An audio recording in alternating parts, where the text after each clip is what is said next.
Tonight on The Local Live, the county executive speaks about recent vandalism at the Garden of Remembrance. There are changes in voting laws in New York State. Watch some highlights from the annual Fall Food Truck Festival. And how should parents respond when their child comes out as LGBT? That's tonight's roundtable topic with a therapist and a parent who's gone through it.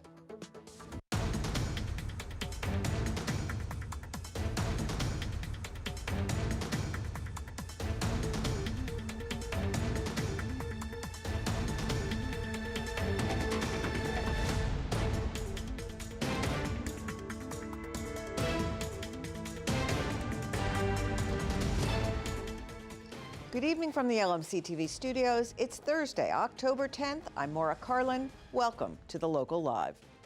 U.S. Representative from New York, Nita Lowey, will not seek re-election in 2020. The news was just announced earlier today.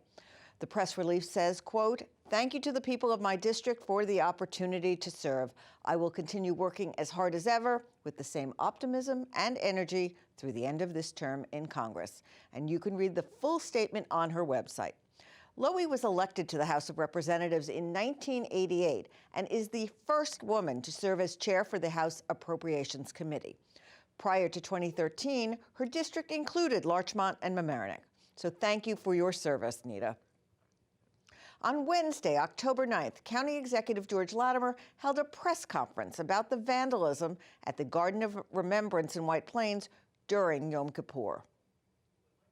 On Monday, there was an incident at the Garden of Remembrance, which is a county park facility in which two flyers with adhesive backing were placed on two of the signs on the outside perimeter fence. Because of the timing, that it was at the time before Yom Kippur, which is the most solemn day on the Jewish religious calendar, and because it was done at a location which is specifically put aside to remember those who suffered from anti-Semitic behavior in the days of Nazi Germany, we certainly believe this was a purposeful act of hatred. When we stand up together, make a simple faith. We're Americans. We hold certain truths to be self-evident, and that when hatred manifests itself in this fashion, we will both pursue the person who sponsors that hatred, and if there's a basic method to bring them to proper punishment, we will do that. And we will also make sure that there is no home for hatred here. New Yorkers now have the ability to vote early.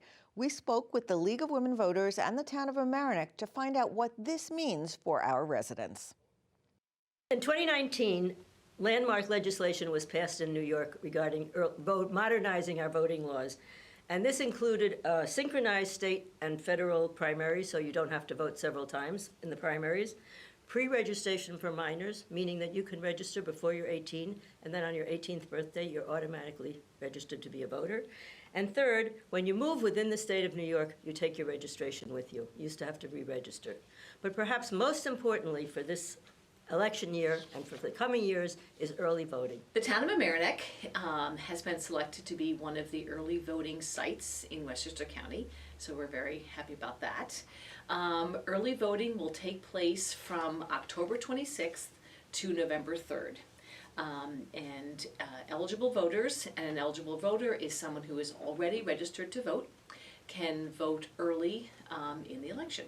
It's still unclear at this point whether anyone in the town of Mamaroneck can vote anywhere in Westchester County, but fairly confident to say that anyone in the town of Mamaroneck, including both villages, will be able to vote at the town center.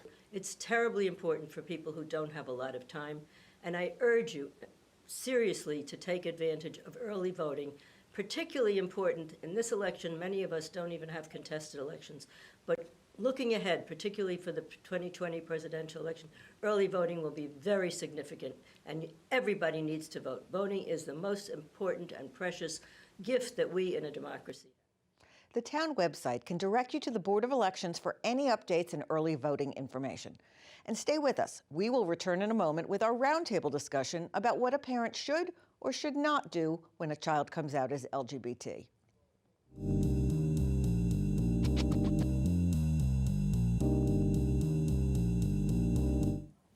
Welcome to the Roundtable. October 11th is National Coming Out Day, and that's our topic tonight, from the parent's perspective of what to do or not do when your child tells you he, she, they is LGBT. Our guests are Sarah Etkin, a mother, and Lisa Schumann, a licensed social worker and director of the Center for Family Building. Thank you for joining us. We're going to dive right in, and the first question is, how should you respond when your child comes out to you? Very simply, you respond with love. This is your child. It is never easy, usually, for a child to come out to their parents. And chances are that child has known who they are for much longer than you think. So even if you think that this is a rash decision, or if they're too young, or if they just can't be right, you just express your love. It's your child, and it may be a journey you're going on that you didn't plan to, but you're all going to be going on it together. And the professional advice? Well, I think she really is an awesome mom. After all, she's absolutely right. It's really important to share your love. I also would like just to add one other thing, is that this is the child's agenda, which I know you agree with, and so because of that, it's really important to let the child lead their way.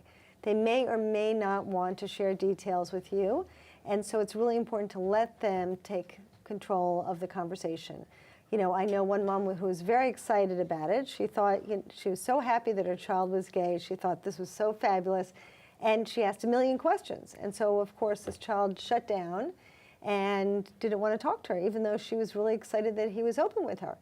So I gather that falls into the what you shouldn't do or say. Are there other things you shouldn't do or say when your child comes out to you? I don't think you should say you're too young to know. Or are you sure? Or you've never had a boyfriend or girlfriend, so how could you possibly know? I think that they know, and when they're ready to come out to their family, they know for sure. They wouldn't be taking this leap of faith without being really sure who they were. Lisa? Right, and I do want to emphasize that it's really hard for a child to come out. And no matter how accepting they think their parents are going to be, it's a very, very difficult thing to do. And so again, I think it's just important to be supportive, let them know you appreciate that they confided in you, because that's a big deal for children to take that leap, and tell them you love them and let them take the lead. Not everything has to happen in that one conversation. Are parents usually surprised, or did they already know? I mean, I guess in other words, are parents usually the first or last to find out? I find that many parents are in denial. It's very, very hard for many parents, even the most open-minded parents, to look at their child and understand that, even when it may seem obvious to other people. It's very hard for the parents to understand that about their children. I think some parents also just never thought about it. My child was 12 years old when they came out to me, and to be honest, I never thought about their sexuality. It was just not on my radar yet.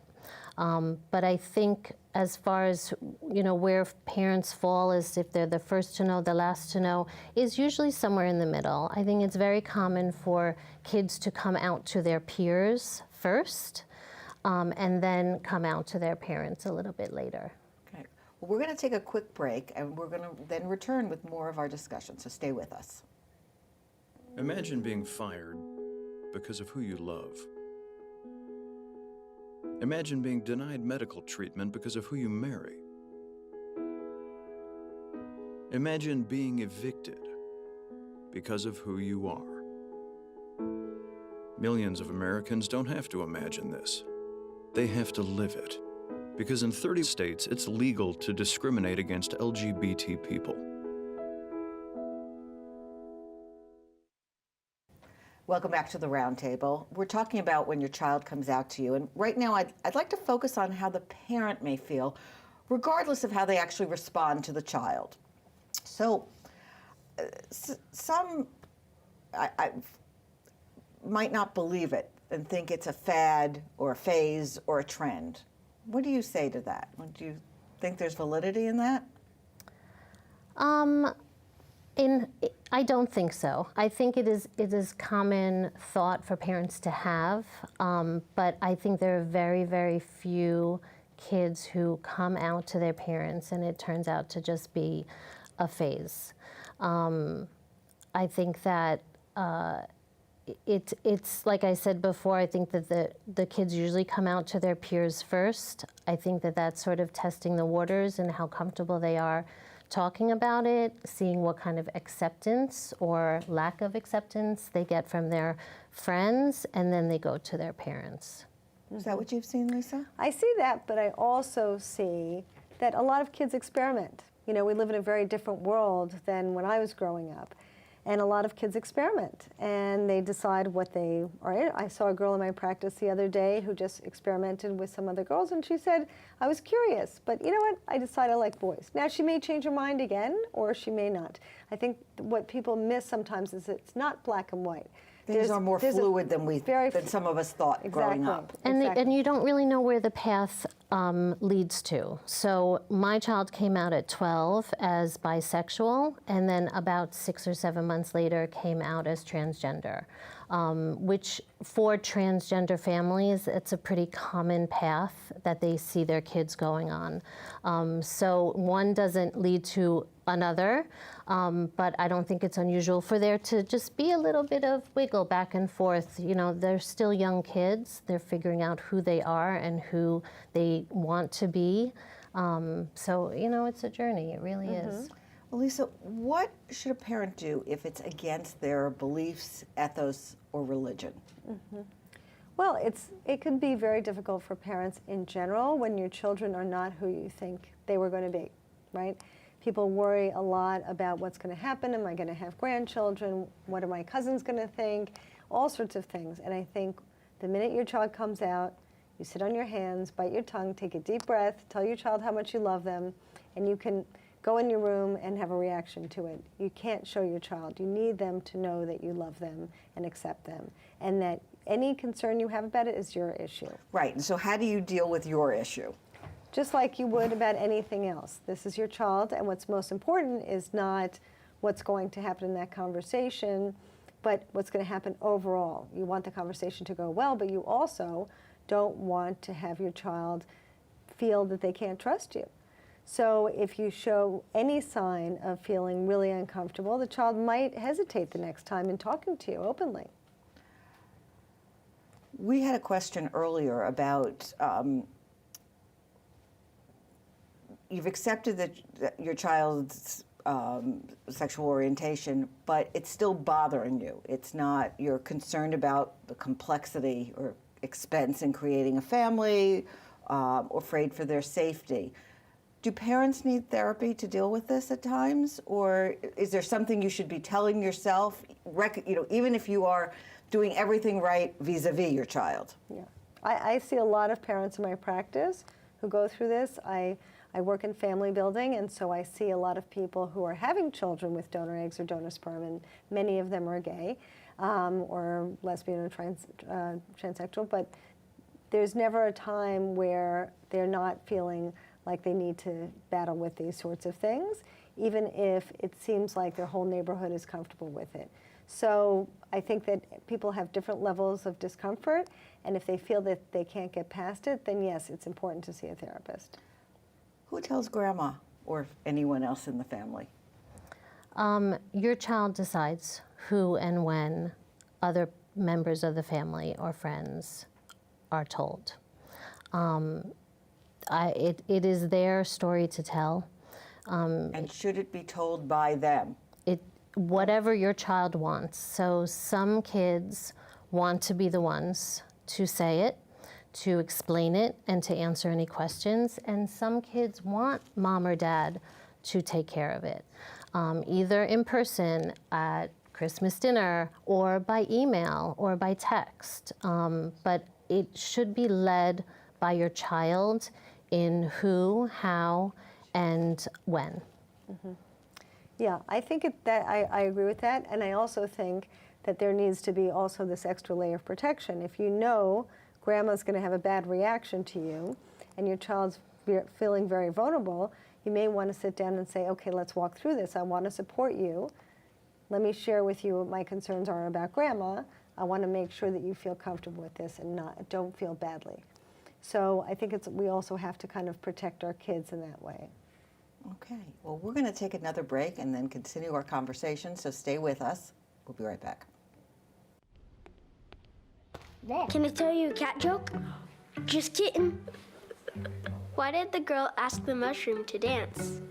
Because he was a fun guy. What do you call a pig that knows karate? Pork chop.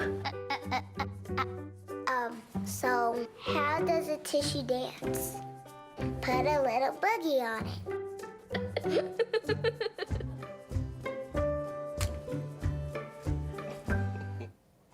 Welcome back to the Roundtable. Now we're going to talk about available help for you, your child, or other family members when your child comes out. So for starters, for your child, should you put some kind of support in place right away, whether it's a safe space or someone to talk to or a place to go? I think some of it is you play it by ear. I think support is life-saving and it's life-changing, whether you're seeing a private therapist, going to a support group, or a combination of both.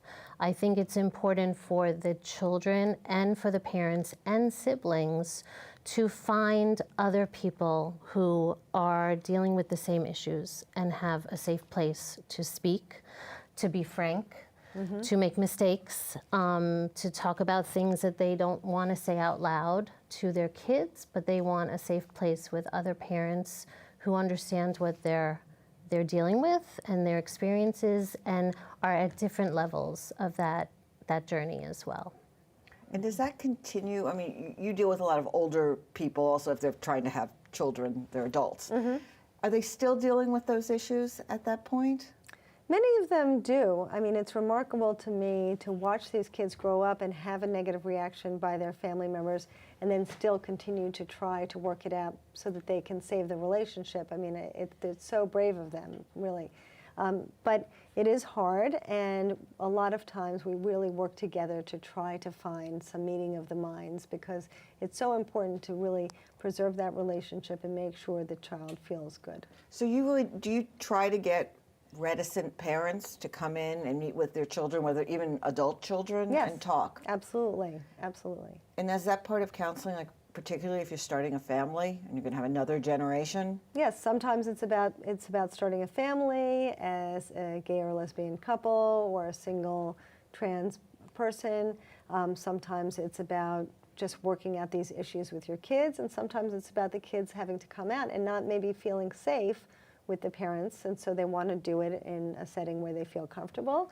And sometimes it's just to work out some hurt feelings that came up along the way. So these are issues you deal with at the Center for Family Building I do. all the Yes, time. yeah, all the time. Okay, Yeah. so that's obviously one resource. Now I know you also had some resources that you found in the area. Yeah, the Loft and Center Lane has been a huge support for parents, both of. Why don't you tell us what the Loft is? at So, Center Lane? well, Center Lane is an organization that offers support, connections, a way for children ages 13 to 21 to come in, meet their peers, like-minded peers, and get self-esteem, self-confidence in who they are, and have a safe place for them. And it also offers that for the parents as well. So the parents can meet in group therapy, for lack of a better term, and it's really just sharing your experiences, offering help to new parents, having new parents be able to see somebody who's 3 years down the road, and all the bumps in between. So I think those kind of group counseling sessions are so important for the entire family. And then we have New Rochelle Pride, which is an organization recently founded in New Rochelle that is also offering resources, training, sensitivity training, and social outlets for the LGBTQ community. Okay, so there are a number of resources in the area. It doesn't necessarily make it easier when you're with family and extended family. Would one, which, bring a support person to, let's say, Thanksgiving dinner to help, I don't know what the right word is, not moderate, but explain or and obviously Thanksgiving dinner is just a euphemism, but to help with extended family. You mean to bring a professional to dinner? Yeah. I think it's good to kind of help that person set up a situation that's going to be comfortable for them. Some people don't feel safe around grandma or grandpa or their cousins, and they don't want to talk about it. Some kids feel like they really want to talk about it and they want to be open. And so it's good to try to prepare for what that's going to be like and try to make sure that the child's not going to feel any sort of discomfort, you know, that the parents are staring at them or the aunt or uncle is starting to ask them inappropriate questions, for the parents to really make sure that they can protect them. So I think it's all in the preparation. So keeping them safe from their family, in a sense. Well, and giving the child empowerment to know that there will be boundaries for certain questions, or what boundaries does the child want? What is off limits? You know, when people first hear something new, they have a lot of questions normally, or they don't have any questions, which is almost worse, because they're not. The Feels lead awkward. balloon has landed, and nobody has anything to say. Or doesn't know what to say. Right, right. Okay. Yeah. Well, thank you so much for joining us, Sarah Etkin, Lisa Schumann, and thank you for watching the Roundtable. Stay with us. We've got more community stories coming right up.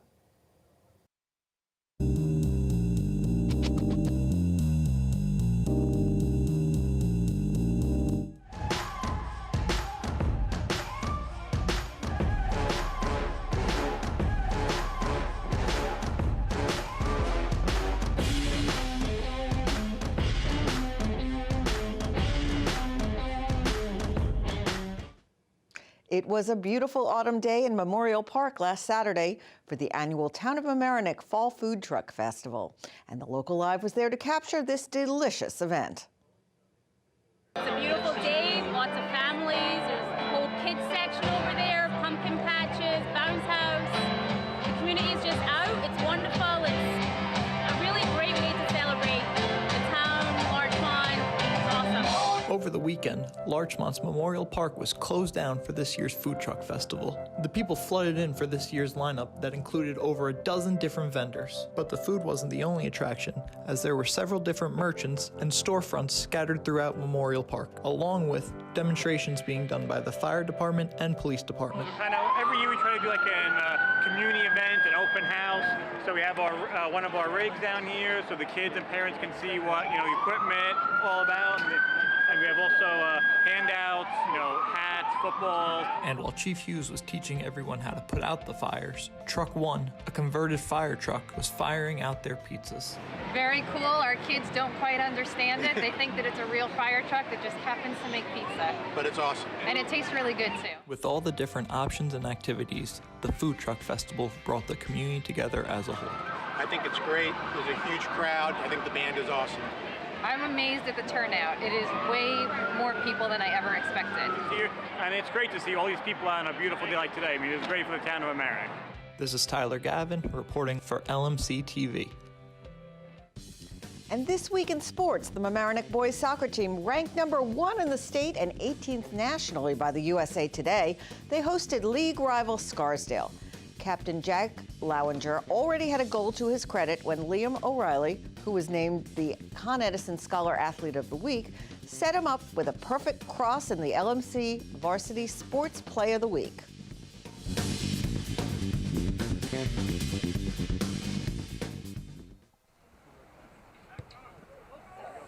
Free kick there by O'Reilly and headed in. And is that Lowinger again? It definitely is. Jack Lowinger with the header off the assist from Liam O'Reilly. And Mamaroneck takes a 2-0 lead with 15:46 to go here in this first half. Great pass by O'Reilly. Great header by Lowinger.